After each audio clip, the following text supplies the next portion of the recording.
कच्ची कॉलोनियों की जो रजिस्ट्री थी उसकी शुरुआत किसने करी वो भी बता दिए शीला दीक्षित। ठीक है, पहले उनको जवाब देने दीजिए, फिर आप छठ पे जवाब दीजिएगा, फिर सैयद जवाब भी अपना सवाल पूछेंगे। प्रेम शुक्ला जी, पूर्वांचलियों के लिए कच्ची कॉलोनी की रजिस्ट्री नहीं हुई है।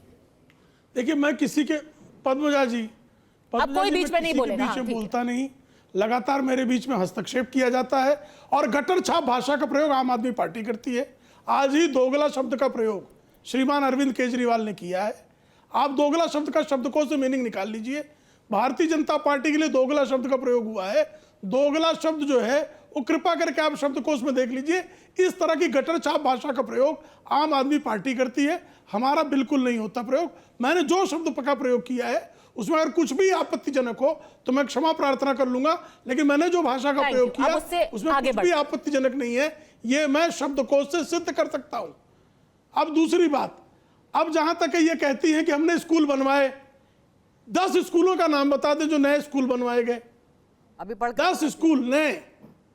ये अस्पताल बनवाने की बात करती हैं, 2 अस्पतालों का नाम बता दें नए बनाए गए। ये कहते कि हमने शिक्षा जो है वो विश्व स्तरीय कर दिया। साहब, बच्चों को जो बैग दी जानी थी ना और जो ड्रेस दिए जाने थे सरकारी स्कूल के बच्चों को, वो भी आप नहीं दे पाए 1 लाख से अधिक बच्चों को। ये विश्व स्तरीय शिक्षा का मॉडल है। कच्ची कॉलोनी एक आप अस्पताल में जो है दवाई में घोटाला आप करें, मोहल्ला क्लिनिक में घोटाला आप करें। दवाई में इन्होंने घोटाला किया, शराब में इन्होंने घोटाला किया, वो स्कूल की लिस्ट निकाल रही हैं, अभी पढ़ के सुनाएंगी कह रही हैं। कुछ बचा नहीं जहां घोटाला न किया हो। वो स्कूल और अस्पताल की लिस्ट निकाल रही हैं। नए स्कूलों का नाम बता दे, नए स्कूलों का, बता रही हूं, मोहल्ले का नाम नहीं, नए स्कूलों का नाम चाहिए मुझे। रजिस्ट्री नहीं बताई आपने, जहां नया स्कूल खुला हुआ हो उसका नाम आपको बता के जाएंगे और वेरीफाई करवा के जाएंगे। फिर बीच में बोलने लगी है, मैं तो बीच में नहीं बोल रहा था। बीच में नहीं, बीच में क्या तरीका है? ये स्टूडियो में बैठे आपके गेस्ट को क्या होता है? कच्ची कॉलोनी की रजिस्ट्री का जवाब दे दीजिए। मैं बीच में तो बोल नहीं रहा था ना इनके। कच्ची कॉलोनी की रजिस्ट्री पे जवाब दीजिए, फिर रीना जी लिस्ट तैयार रखिए। बिल्कुल कच्ची कॉलोनी। देखिए, लोगों को मकान, झोपड़ा धारकों को मकान देने का काम ये आदरणीय नरेंद्र मोदी जी ने ही किया। इस पूरे देश में 4 करोड़ लोगों को मकान दिया। 4000। दिल्ली की बात करिए, दिल्ली की बात, बस दिल्ली की बात, सिर्फ दिल्ली में ही। अभी नए दिल्ली की बात कर रहा हूं मैं, फिर बीच में बोलने लगती है भाई ये। मैं तो इनके बीच में नहीं बोल रहा था। पूरे ब्रह्मांड में घूम रहे हैं, दिल्ली का चुनाव है, बीच में बोलने का रोग है कुछ आपको, बीमारी है आपको, बीमार हैं आप, बीमार व्यक्ति हैं, इलाज कराइए भाई। मोहल्ला क्लिनिक में बढ़िया इलाज होता है, प्रेम शुक्ला जी, वहां पे दिमाग का इलाज भी होता है। इलाज कराइए, इलाज मोहल्ला क्लिनिक में जाइए, किसी मोहल्ला क्लिनिक में इलाज कराइए जहां पर कुत्ते बिल्ली टहलते हैं।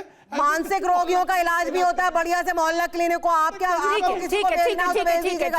है, एक एक करके आखिरी 30 सेकंड प्रेम शुक्ला जी कच्ची कॉलोनी पे जवाब खत्म कीजिए। मैं तो इनके बीच में एक बार नहीं बोल रहा था, ठीक है, लगातार जो है चिकर चिकर चिकर चिकर किए जा रही है। ठीक है, आखिरी 30 सेकंड कच्ची कॉलोनी।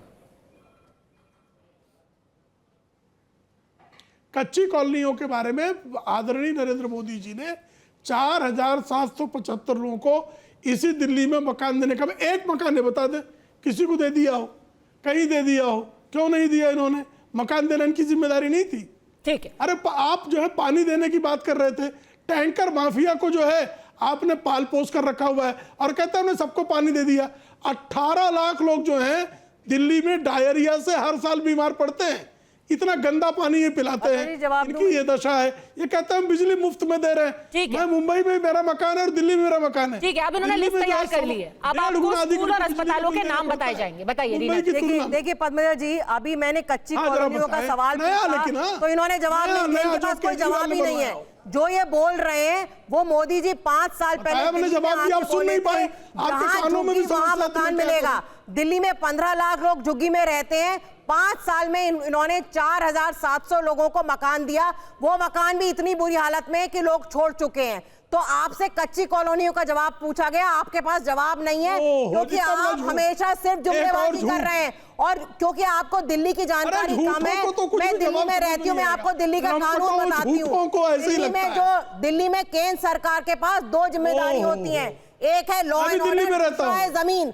दिल्ली में मकान सिर्फ केंद्र सरकार दे सकती है, दिल्ली की स्टेट गवर्नमेंट। मैं भी दिल्ली में रहता हूं, आपकी जानकारी। आपने पिछले 10 साल सुधार लो अपनी में दिल्ली जानकारी। के लोगों को कितने मकान दिए, आपके पास जवाब नहीं है। कच्ची कॉलोनियों की रजिस्ट्री का आपके पास जवाब नहीं है। आपने Law and कितने order की दिए मैं जरा बात बताइए करूं, ना। दिल्ली को आपने rape capital of the world बनाया हुआ है। रोज दिल्ली में 3 महिलाओं का रेप होता है। इधर, इधर, उधर, एनसीआरबी का इधर, डेटा देखिए, रोज एक-एक दिल्ली करके। में 100 लोगों का किडनैप होता है। बच्चों मेरे का बीच में तो रेप लगातार होता है। बोल रही थी वो, दिल्ली तब उनको पुलिस आनंद आ में रहा था। लाखों की वैकेंसी है, आप वो भर नहीं ठीक है, पाए। बीच में एक-एक बोलने का मुद्दे आनंद पे आ रही रहते हैं, थी। एक-एक मुद्दे पे रहते हैं, क्योंकि अभी कैसे? पूर्वांचलियों पे बात हो रही थी और चैलेंज अरे ये वो था दिल्ली पे कोई कि मुद्दा उनके पास है ही नहीं। कितने स्कूल, कितने अस्पताल हाँ, मैं बनाए आप पानी पूर्वांचलियों का के लिए, आप बताइए। नए अस्पताल अब मैं कहाँ? अस्पतालों वो की बता लिस्ट पढ़ रही है हूँ। एक-एक करके।